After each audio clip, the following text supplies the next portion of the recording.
luxuries. Sit down, and first and last, the hearty welcome. Thank you, Majesty. Ourself will mingle with society and play the humble host. Our hostess keeps her state, but at best time we will require her welcome. Pronounce it for me, sir, to all our friends, for my heart speaks, they are welcome. See, the agreement with our hearts stand. Both sides are here. Here I'll sit in the midst. Be large and mirth. Anon we'll drink a measure at the table round.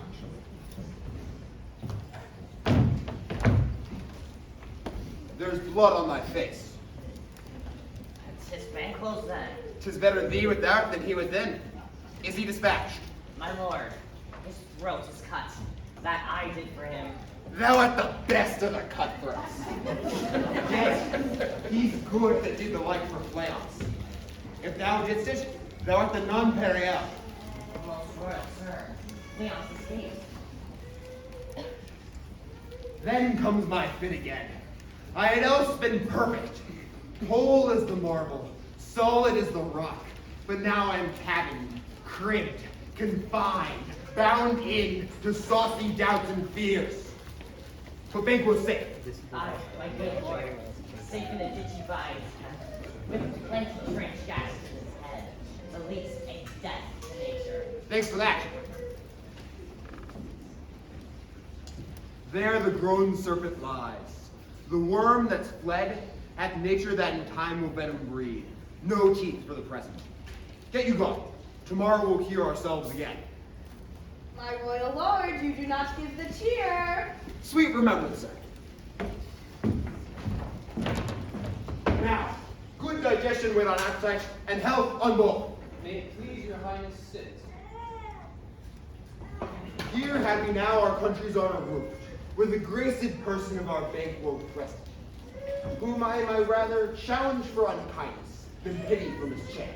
His absence, sir, lays blame upon your promise. Please, if your highness, to grace us with your royal company. The table's full. Here is the place reserved, sir. What is it that moves your highness? Which of you has done this? What, my good lord? Thou canst not say I did it. Never shake thy royal locks at me. Gentlemen, rise. His highness is not well. Sit, worthy friends, my lord is often thus, and hath been from his youth. Pray you, keep seat. The fit is momentary. Upon a thought he will be well again. Regard him not. Are you a man? I, and a bold one, that dare look upon what may have told the devil. Oh, proper stuff. This is the very painting of your fear. This is the air-drawn dagger which you said led you to Duncan. Oh, these flaws and starts, impostures to true fear, would well become a woman's story at a winter's fire authorized by her granddame. Shame itself. Why do you make such faces? When all's done, you look but on a stool. Prithee, see there. Behold, look. Lo, what say you? Why, what care I? If thou canst nod, speak too. What, quite unmanned in folly? Blood has been shed ere now, in the ancient time, and since too, murders have been performed too terrible for the ear. The time has been that when the brains were out, the man did die, and there was an end. But now they rise, with 20 mortal murders in their crowns, and push us from our stools. This is more strange than such a murder is. My worthy lord, your noble friends do lack you. I do forget.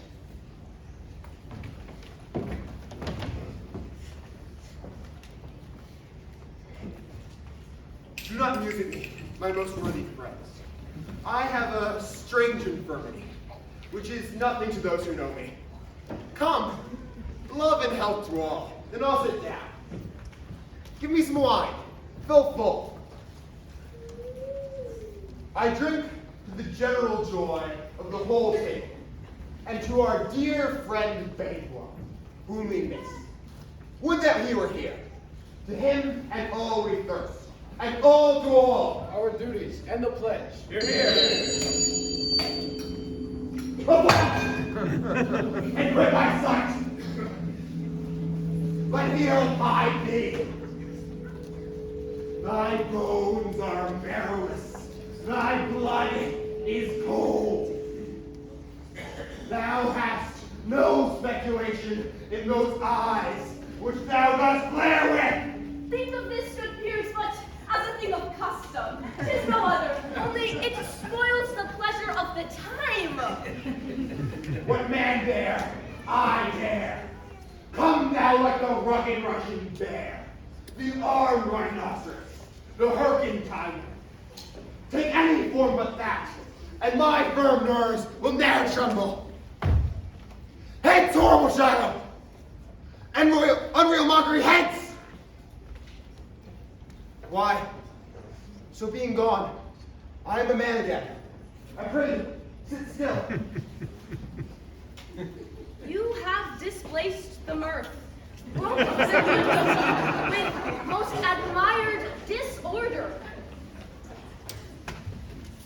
You make me stray, even to the disposition that I owe, when I do think that you can behold such sights and keep the natural ruby of your cheeks when mine is blanched with fear.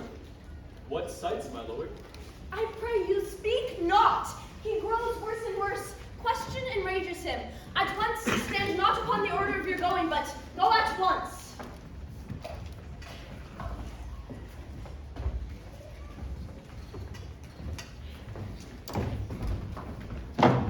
Good night, and better health and majesty. A kind good night to all.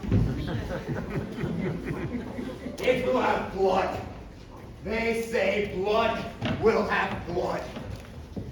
Stones have been known to move, and trees to speak. What is the night?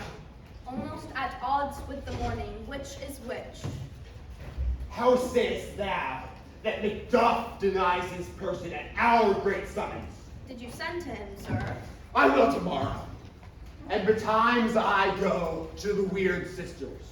More shall they speak, for I am bent to know by the worst means the worst. For mine own good, all causes shall give way. I have in blood stepped in so far that should I wade no more, returning were as tedious as gore. You lack the season of all natures. Sleep. Come, go to sleep. This strange and self-abuse is the initiate fear that wants our use. We are yet but young indeed.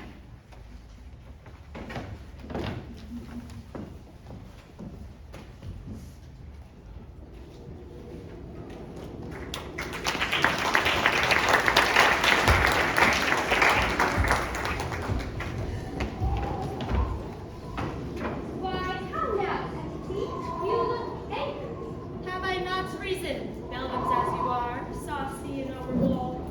How did you dare to trade and traffic with Macbeth in riddles and affairs of death? And I, the mistress of your charms, the close contriver of all harms, was never called to bear my part or shore the glory of our arts. And which is worse, all you have done, have been before a wayward son, spiteful and wrathful, who, as others do, loves for his own ends, not for you. Meet me in the morning. Thither he will come to know his destiny. Your vessels and your spells provide, your charms and everything beside. Great business must be wrought ere noon. Upon the corner of the moon, there hangs a vaporish drop profound. I'll catch it ere it come to ground. And that distilled my magic slice shall raise such artificial sprites as by the strength of their illusion shall draw him on to his confusion. Come, music and a song. Hecate, Hecate, Hecate, oh come away. Hark, I am called. My little spirit sits in a foggy cloud and stays for me. Come away, Hecate, Hecate, oh come away. I come with all the speed I may. Where's Stadling? Here, Where's Puckle? here, and Hopper too, and Halloway too. We want but you, we want but you. Here comes down one to fetch his dues, a kiss, a pull, a sip of blood. Why thou stayest so long I knew, since the air so sweet. Oh, art thou come? What news? all goes for our delight. Either come or else refuse. Now I am furnished for the fight. Now I go, and now I fly. Malkin, my sweet spirit, and I. Oh, what a dainty pleasure is this, to sail up the air while the moon shines fair, to sing, to toy, to dance and kiss. Over woods, high rocks and mountains, over hills and misty mountains, over steeples, towers, and turrets, we fly by night amongst troops of spirits. No ring of bells to our ear sounds, no howls of wolves, nor yelps of hounds, nor noise of waters reach, nor cannon's throats our heights can reach. But whilst she moves through the foggy air, let's to the cave and our dire charms prepare.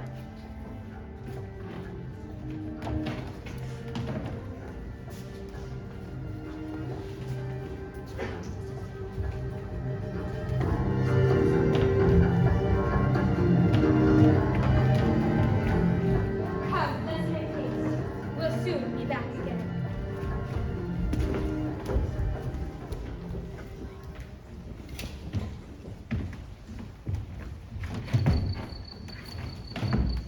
My former speeches have but hit your thoughts, which can interpret further. Only, I say, things have been strangely born. The gracious Duncan was pitied of Macbeth. Married, he was dead. Who cannot want the thought how monstrous it was for Malcolm and Sir Donalbain to kill their gracious father? Damned fact! How it did grieve Macbeth.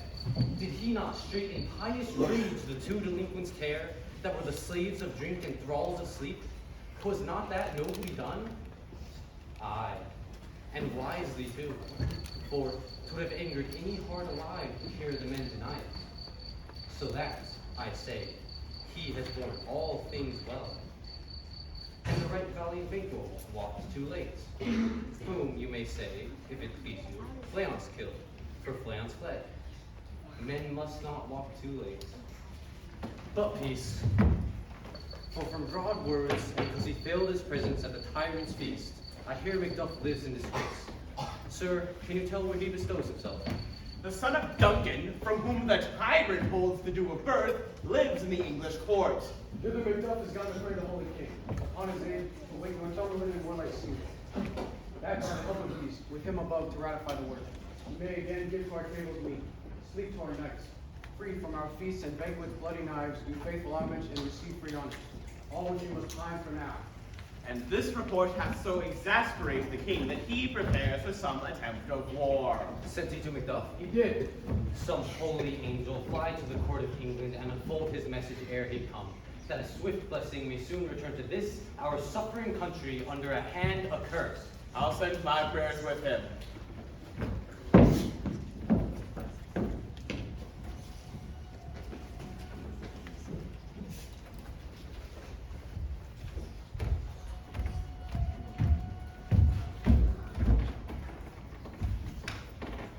Thrice the brand and cat mews.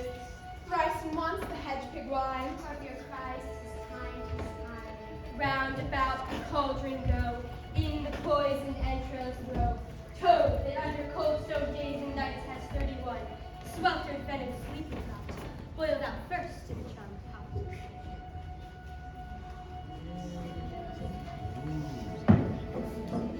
Double, double, toil and trouble, fire burn and cauldron bubble. Fillet of a petty steak, in the cauldron boil and make. Eye of newt and toe frog, wool of bat and tongue of dog. Adder's pork and blind worm sting, lizard's leg and owl's wing. For a pot, for charm of powerful trouble, like a hell broth boil and bubble. Double, double, toil and trouble, fire burn and cauldron bubble. Scaled dragon, tooth of wolf, witch's mummy, maw and wolf of the raven, salty shark, root of hemlock digged in dark, finger of birth strangled babe, ditch delivered by a drag, make the girl thick and slab. Add thereto a tiger's children for the ingredients of a cauldron. Double, double, toil and trouble, fire burn and cauldron bubble. Cool it with the baboon's blood, then the charms firm and good. Oh, well done. I commend your pains, and every one shall share in the gains. And now, about the cauldron singing, like elves and fairies in a ring, enchanting all that she put in.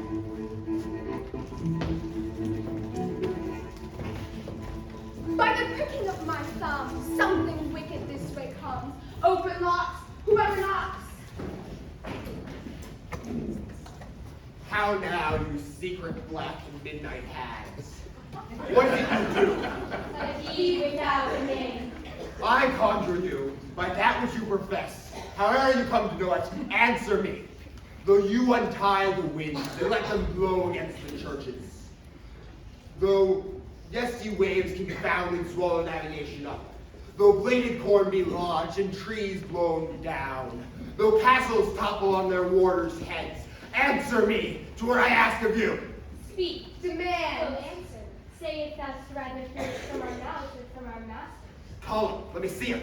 Poor and stout blood that hath eaten, her nine Pharaoh, Greece hath sweaten, from the murderer's gibbet thrown into the flame. Come high or low, thyself in office that you show. Tell me, thou unknown power. She knows thy thought. Hear her speak, but say thy not. Macbeth, Macbeth, Macbeth. Beware Macduff. Beware the thing of fight. Dismiss me not. Thou art my fear, all right, but one word more. She will not be commanded. Here's another, more potent than the first. Macbeth, Macbeth, Macbeth. Had I 3 years, I'd hear thee. Be bloody bold and resolute. Laugh to scorn the power of man, for none of woman born shall harm Macbeth. Then live, Macduff. What need I fear of thee? And yet, I'll make assurance double sure, and take a bond of fate. Thou shalt not live. What's this that rises like the issue of a king, and wears upon its baby brow the round and top of sovereignty? Listen, Listen, but speak not to it. Be lion mettled, proud, and take no care. Who chafes, who frets, or a conspirer's are. Macbeth shall never vanquish thee, until great Birnam Wood to eye of Dunsinane Hill shall come against him. That will never be. Who can impress the forest? Bid the tree unfix his earthbound root. Sweet boatmans, good. Rebellion's head rise never till the wood of Burnham rise. And our high-placed Macbeth will live the lease of nature, pay his breath to time and mortal custom. Yet my heart throbs to know one thing. Tell me, if your art can tell so much, will Banquo's issue ever rule in this kingdom? Seek to know. Seek no to more, know no more. I will be satisfied. Deny me this, and an eternal curse fall on all of you. Show. show. Show his eyes and grieve his heart. Come, let a shadow so depart. Thou art too like the spirit of Banquo. Thou, thy crown does sear mine eyeballs. Filthy hags! Why do you show me this? A fourth? Stark eyes! What? Will the line stretch out to the crack of doom? Another yet? A seventh? I'll see no more. And yet, an eighth appears, which bears a glass that shows me many more. And some I see that double balls or treble scepters carry. Horrible sight! And now I see 'tis true, for the blood-boltered Banquo smiles upon me and points at them for his. What? Is this so? Aye, sir, all this is so. But why stands Macbeth thus amazingly? Come, sisters, cheer we up his sprites, and show the best of our delights. I'll charm the air to give a sound, while you perform your antic round, that this great king may kindly say, our duties did his welcome pay.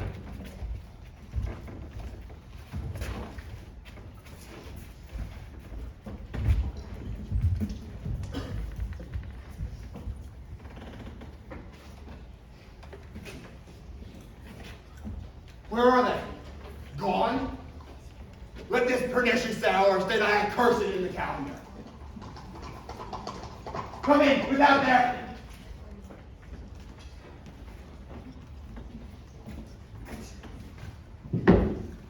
What's your grace's will? Saw you the weird sisters? No, my lord. Came they not by you? No, indeed, my lord. Infected be the air whereon they ride, and damned all those that trust them. I did hear the galloping horse. Who was it came by? 'Tis 2 or 3, my lord, that bring you word Macbeth is fled to England. Fled to England! Aye, my good lord. Time, thou anticipatest my dread exploits. Ne'er is the flighty purpose undertook, unless the deed go with it. And from this moment on, the very firstlings of my heart shall be the firstlings of my hand. And even now, to crown my thoughts with deeds, be it thought and done, the castle of Macbeth I will surprise, seize upon fight, give to the edge of the sword his wife, his babes, and all unfortunate souls who trace him in his line. No boasting like a fool. This deed I'll do before this purpose cool.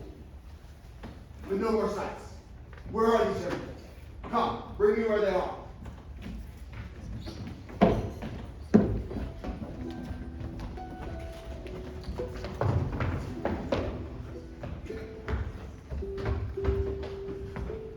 What had he done to make him fly the land? You must have patience, madam. He had none. His flight was madness, for our actions do not, our fears do make us traitors. You know not whether it is wisdom or his fear. Wisdom, to leave his wife, to leave his babes, his mansion, and his titles in a place from whence himself does fly.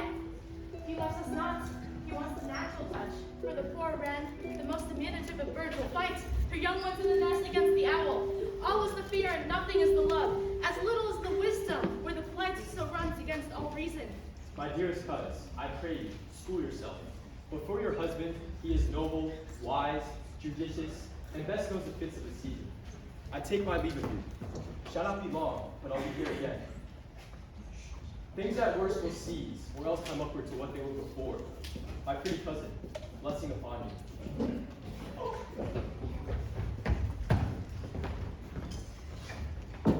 Sirrah, your father's dead, and what will you do now?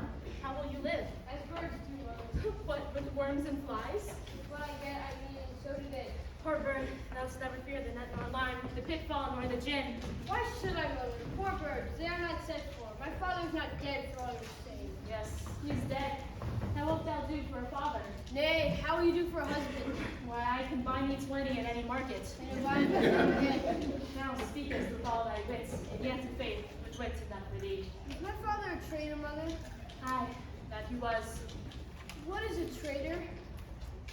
Why, one that swears and lies. Be all traitors that do so? Everyone that does so is a traitor and must be hanged. And must they all be hanged that swear and lie? Everyone. Who must hang them? Why, the honest men. Then the liars and swearers are fools, for there are liars and swearers now to beat the honest men and hang up them. Now, God help thee, poor monkey. How wilt thou do for a father? If you were dead, you'd weep for him. If you would not, it were a good sign that you would have a new father. Poor brother, how thou talkest. Bless you, fair dame. I am not to you known, though in your state of honor I am perfect. I doubt some danger of them approaching you. Be not found here, hence with your little ones. To fright you thus, methinks I am too savage. To do worse to you were fell cruelty, which is too nigh your person. Heaven preserve you. I dare bide no longer. Whither should I fly? I have done no harm. But I remember now, I am in this earthly world, where to do harm is often laudable, to do good sometimes accounts of dangerous folly.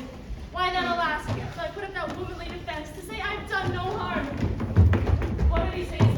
Where is your husband? I hope in no place so unsanctified where such as thou mayest find him. He's a traitor. Thou lies, thou shaggy or goose. What? You egg! Young fry of treachery. Mother, he has killed me. Run away, I pray you.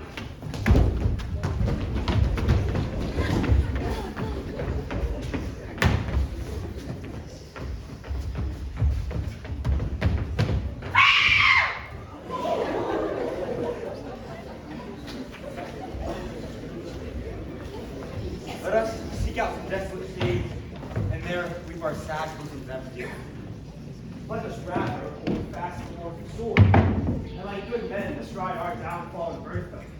Each new mourn, new widows howl, new orphans cry, new sorrows strike heaven on the face. What I believe, I'll wail. What no believe, and what I can redress, as I shall find the time to, friend, I will.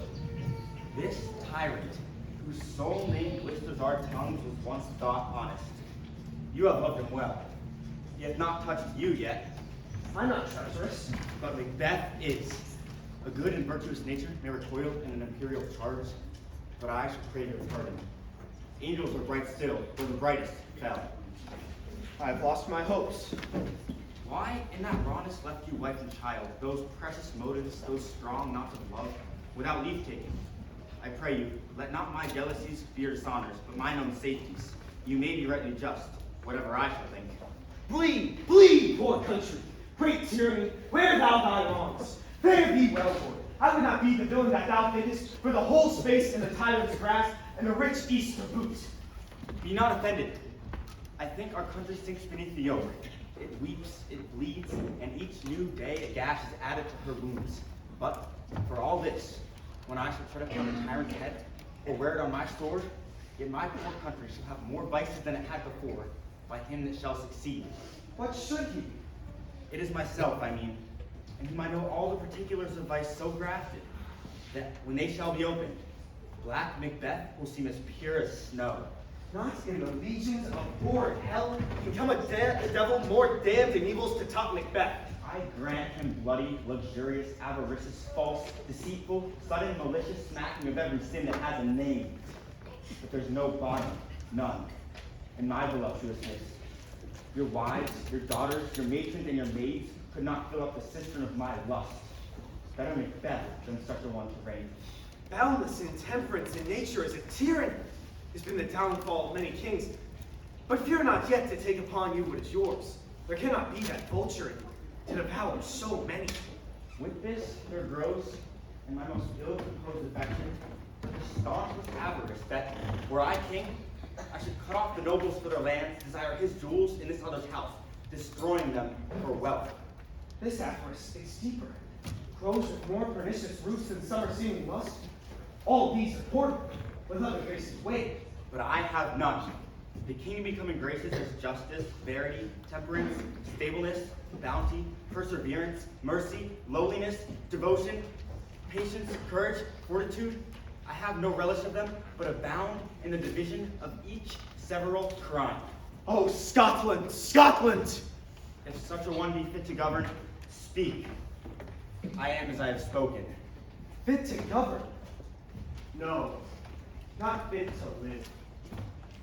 Oh, nation miserable, with an untitled tyrant bloody sceptered, when shalt thou see thy wholesome days again, since that the truest issue of thy throne by his own interdiction stands accursed? These evils thou repeatest upon thyself have banished me from Scotland. Oh, my breast, thy hope ends here. Macduff, this devilish Macbeth, by many of these trains, hath sought to win me into his power. But God above deal between thee and me. I unspeak mine own attraction. Here, abjure the taints and blames I laid upon myself, for strangers to my nature. I am yet unknown to woman, never was forsworn, scarcely have coveted what was mine own, at no time broke my faith. What I am truly is thine, and my poor country's command, whither indeed before thy here approach, old Secret, with 10,000 warlike men already at point, was setting forth. Now, we'll together, and the chance of goodness be like our warrant forward. Why are you silent? Such welcome and unwelcome things at once, 'tis hard to reconcile. Well, more anon. See, who comes here? My ever gentle cousin. Welcome hither. I know him now. Good God, the times removed means that makes us strangers. Sir, amen. Stand Scotland where it did. Alas, poor country, almost afraid to know itself. It cannot be called our mother, but our grave. Where nothing, but who knows nothing, is once seen to smile. Where sighs and groans and shrieks that rend the air are made, not marked. Where violent sorrow seems a modern ecstasy, the dead man's knell. Is there scarce after who? Good men's lives expire before the flowers in their caps. Dying, revered, they sicken. What's the newest grief? That of an hour's age doth kiss the speaker. Each minute seems a new one. How does my wife? Why, well, And all my children? Well, too. The tyrant has not battered at their peace? No, they were well at peace when I did leave them. Be not miserly with your speech. How goes it? Now is the time of your help. Your eye in Scotland will create soldiers, make a woman fight, to doff their dire distresses. We gave her comfort. We are coming thither. Gracious England has lent us good steward and 10,000 men. An older and a better soldier none that Christendom gives out. Would I could answer this comfort with delight, but I have words that would be howled out in the desert air, where hearing should not latch them. What concern then? The general cause? Or is it indeed grief due to some single breast? The main part pertains to you alone. If it be mine, keep it not from me. Quickly, let me have it. Let not your ears despise my tongue forever. Your castle is surprised, your wife and babes savagely slaughtered, to relate the manner where, on the quarry of these murdered deer, to add the death of you. Merciful heaven. What man? There pull your hat upon your brows, give sorrow words. The grief that does not speak whispers the o'erfraught heart and bids it break. My children too? Wife, children, servants, all that could be found. And I must be from thence. My wife killed too? I have said. Be comforted. Let's make us medicines of our great revenge to cure this deadly grief. He has no children. All my pretty ones? Did you say all? Oh, hellkite. All? What? All my pretty chickens in the den at one fell swoop? Dispute it like a man. I shall do so. But I must also feel it as a man. I cannot help but remember such things were, as were most precious to me. Did heaven look on, and would not take them part? Heaven rest them now. Be this the whetstone of your sword. Let grief convert to anger. Blunt not the heart, enrage it. Oh, I can play the woman with mine eyes and the braggart with my tongue, but, gentle heaven, cut short all intermission. Front to front, bring thou this fiend of Scotland and myself. Within my sword's length set him, and if he scape, heaven forgive him too. This tune goes manly. Come, go we to the king. Our power is ready, our lap is nothing but our lead. Macbeth is ripe for shaking, and the powers above put on their instruments. Perceive what cheer you may. The night is long, that never finds the day.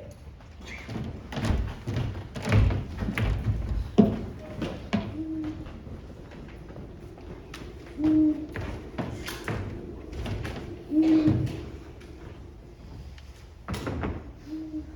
have 2 nights watched with you, but can perceive no truth in your report. When was it she last walked? Since His Majesty went into the field, I have seen her rise from her bed. Throw her nightgown upon her, unlock her closet, take forth paper, hold it, write upon it, read it, afterwards seal it, and again return to bed. Yet all this in the most fast sleep. Great perturbation in nature.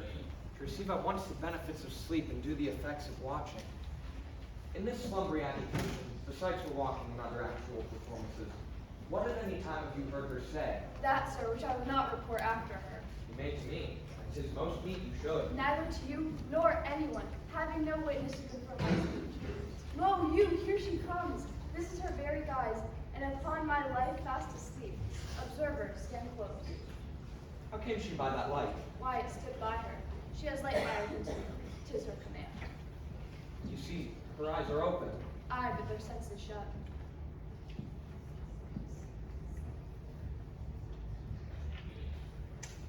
What is it she does now?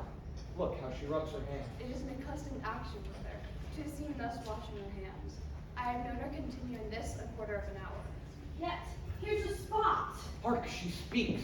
Oh, set down what comes from her to satisfy my remembrance the more strongly. Out, damn spot! Out, I say! 1, 2. Why then, 'tis time to do it. Hell is murky. Fie, my lord, fie, a soldier and a fear. What need we fear humility when none can call our power to account? Yet who would have thought the old man to have had so much blood in him? Do you mark that? The Thane of Fife had a wife. Where is she now? What, will these hands ne'er be clean? No more of that, my lord, no more of that. You mar all with this starting. Go to. You have known what you should not. She has spoke what she should not. I am sure of that. Heaven knows what she knows. Here's the smell of the blood still. All the perfumes of Arabia could not sweeten this little hand. What a sigh is there. The heart is sorely charged. I would have such a heart in my visit to the dignity of the whole body. Oh, well, well. Pray God it be, sir. This disease is beyond my practice. Yet, I have known those which have walked in their sleep who have died holily in the bed. Wash your hand, put on your nightgown, look not so pale. I tell you yet again, Banquo's buried. He cannot come out on the grave. Even so. To bed, to bed. There's knocking at the gates. Come, come, come, come. Give me your hand. What's done cannot be undone. To bed, to bed, to bed. Will she go not to bed? My record. Foul whisperings are abroad. Unnatural deeds do breed unnatural troubles. Infected minds to their deaf pillows will discharge their secrets. Only she the divine will physician. God forgive us all. Look after her, and still keep eyes upon her. So, good night. My mind she is mated, mated by sight. I think, but dare not speak. Good night, good doctor.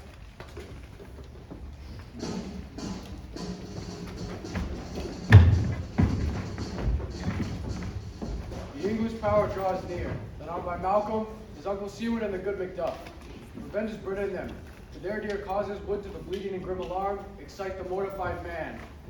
Near Burnham Bridge shall we well meet them. That way they are coming. Who knows if Donovan be with her brother? For certain, sir, she is not. I have a file of all the gentry. There is Seward's son, and many unrough youths that even now protest their first of manhood. What does the tyrant? Great Dunsinane he strongly fortifies. Some call him mad, others that lesser hate him do call it valiant fury. But for certain, he cannot buckle as his tempered cause within the belt of rule. Now does he feel his secret murder sticking to his hands. Now minutely revolts upbraiding faith breach. Those he commands do only in command, nothing in love. Now does he feel his title hang loose about him, like a giant's robe upon a dwarfish thief. Who then shall blame his pestered senses to recoil and start, when all that is within him does condemn itself for being there? Well, march we on. Give obedience where it is truly owed.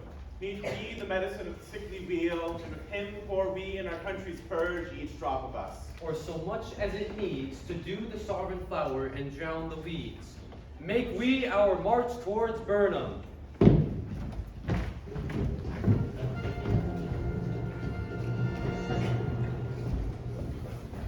Bring me no more reports. Let them fly all. Till Burnham Wood removed to Dunsinane, I cannot take with fear.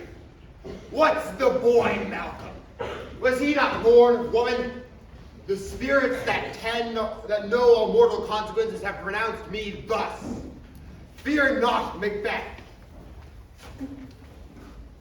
Ere Burnham Wood could come to Dunsinane, no man of woman born shall e'er have power over thee. Then fly, false stains. The mind I sway by, and the heart I bear, shall ne'er sag with doubt, nor shake with fear. Thou cream-faced moon, where got'st thou that goose look? There are 10,000 Geese, villain? soldiers, sir. Thou lily-livered girl. What soldiers, Patch? Death of thy soul, those linen cheeks of thine are counselors to fear. What soldiers, Wayface? The English force so please you. Take thy face hence. See then! I am sick at heart when I behold, see it I say! This push will cheer me ever, or unseat me now. I have lived long enough. See it! What is your gracious pleasure? What news more? All is confirmed, my lord, which was reported. I'll fight till my bones from my flesh be hacked. Give me my armor. 'Tis not needed yet. I'll put it on.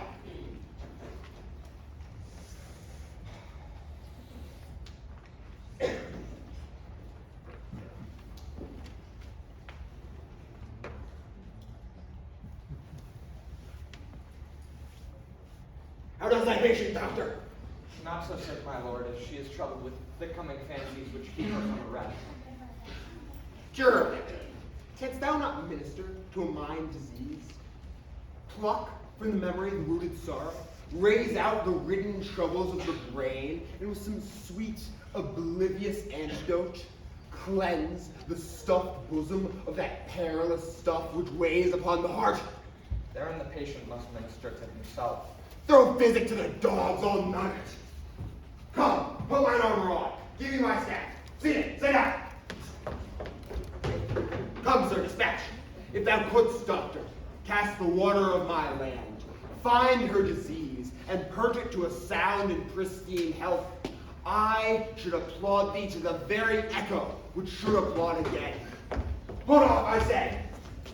What rhubarb cyme or what purgative drug should scour these English heads?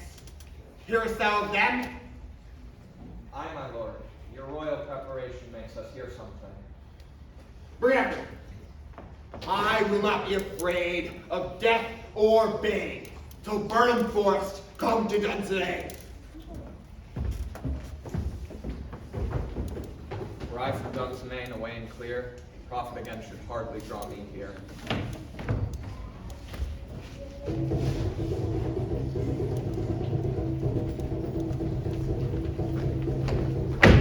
Cousins, I hope the days are near at hand and chambers will be safe. We doubted nothing. Well, what is this before us? The wood of Burnham. Let every soldier hew him down a bough and bear it before him. Thereby shall we shadow the numbers of our host and make discovery in report of us.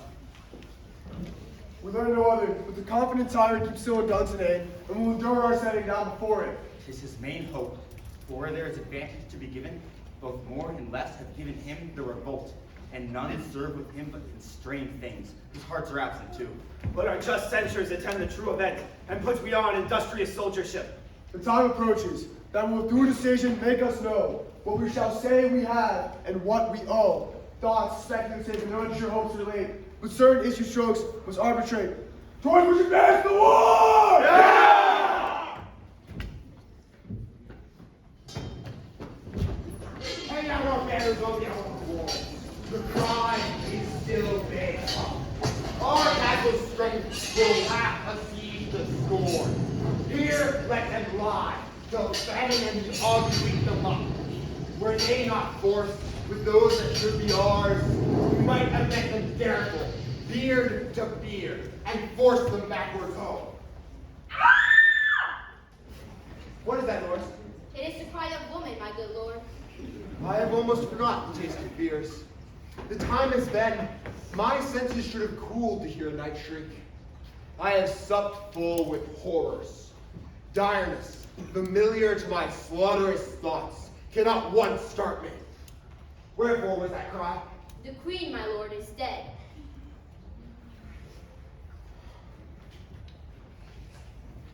She should have died hereafter. There would have been time for such a word. Tomorrow, and tomorrow, and tomorrow creeps in this petty pace from day to day to the last syllable of recorded time. And all our yesterdays have lighted fools the ways to dusty death. Out, out, brief candle. Life's but a walking shadow, a poor player who struts and frets his hour upon the stage, and then is heard no more. It is a tale told by an idiot, full of sound and fury, signifying nothing. Thou comest to use thy tongue. Thy story for them. Gracious my lord, I should report that which I say I saw, but know not how to do so. Why, say then. As I did stand my watch upon the hill, I looked toward Burnham, and anon, methought the wood began to move. Liar and flame! Let me endure your wrath if it be not so. Within this 3 mile may you see it coming. I say a moving grove. If thou speakest false, upon the next tree shalt thou hang alive till famine cling thee. If thy speech be sooth, I care not if thou dost as much for me. It lies like truth. Fear not until Burnham Wood comes to Dunsinane. And now, a wood comes toward Dunsinane. Arm it out. If that which she avouches does appear, there is no flying hence, nor tarrying here. I begin to be weary of the sun, and wish the estates of the world were now undone. Ring the alarm bell. Blow wind, come rack. At least we'll die with harness on our back.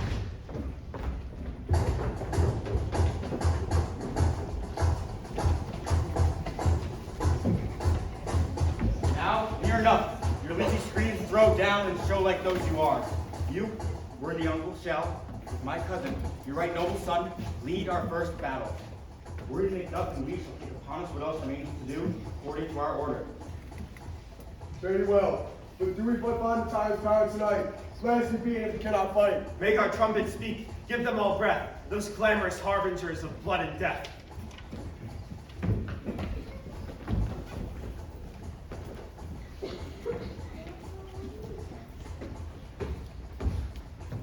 They have tied me to a stake. I cannot fly. Yet, bear-like, I must fight the course. What's he that's not born of woman? Such a one I am to fear, or none. What is thy name? Thou be afraid to hear it. No, though thou callest thyself a hotter name than enemies in hell. My name's Macbeth. The devil himself could not pronounce a title more hateful to mine ear. No, nor more fearful. Thou liest, abhorred tyrant. With my sword, I'll prove the lie thou speak.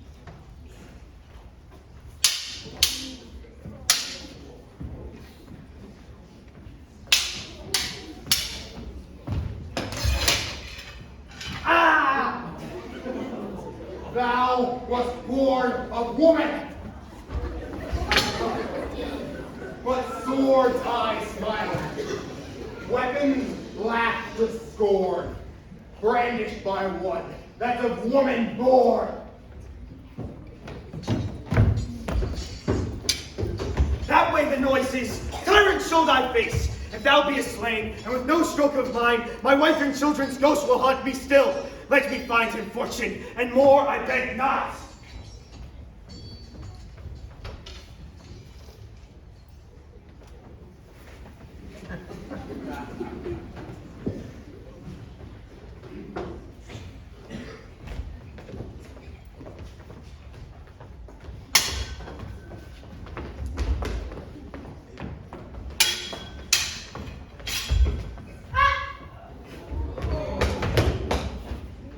Enter certain castle. The day itself will confess yours, and little is to do. We've met with foes that strike beside us. Enter certain castle.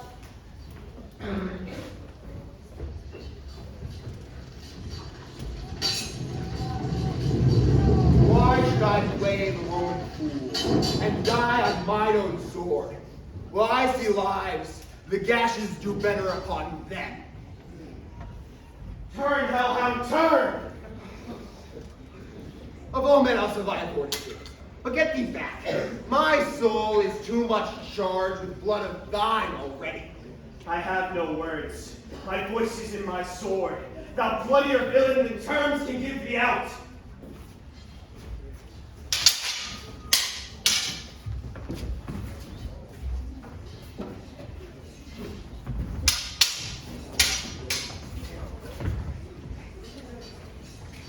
Thou losest weight. As easy mayest thou the entrenching air impress with thy keen sword as make me bleed. Let fall thy blade on more vulnerable crest. I bear a charmed life, which must not yield to one woman born.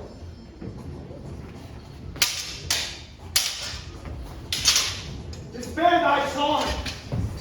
Let the angel whom thou still hast served tell thee, Macduff was from his mother's womb untimely ripped. Accursed be the tongue that tells me so. I'll not fight with thee. Then yield thee, coward, and live to be the show and gaze of the time. We'll have you, as our rarer monsters are, painted on a pole, and under it, here may you see the tyrants. I will not yield to kiss the ground before young Malcolm's feet, and be baited by the rabble's curse. Though Burnham would become to Dunsinane, and thou oppose, being of no woman born, yet will I try the last. Before my body, I go my warlike ways. Lay on, Macduff, and damn be him that first cries, hold, enough.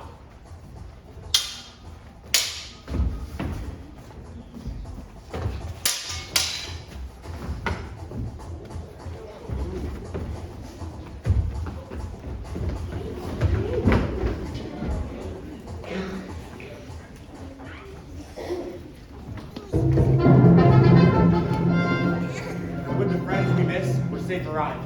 Some must go off, and yet by you that see, so great a day as it is cheaply bought. Macduff is missing, and your noble son. Your son, my lord, has paid a soldier's debt. He only lived but till he was a man, and like a man, he died. And he's dead. Aye. He brought off the front. And he's hurt before him. Aye, on the field. So God be with him. If I had as many sons as I had heirs, I would not wish them to a fair death. And so as now is old. He's worth more sorrow than that I'll spend for him. They say he parted well. He paid his sword. And so God be with him. Here comes your comfort. Hail, King, for so thou art. Behold, where stands the usurper's cursed head, the time is free. I see thee surrounded with thy kingdom's pearls, whose salutations in my mind speaks, whose voices I desire aloud with mine. Hail, King of Scotland! Hail, King of Scotland!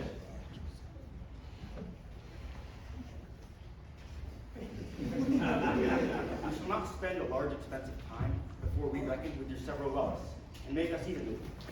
My thanes and kinsmen henceforth be earls, the first that ever Scotland in such an honor named.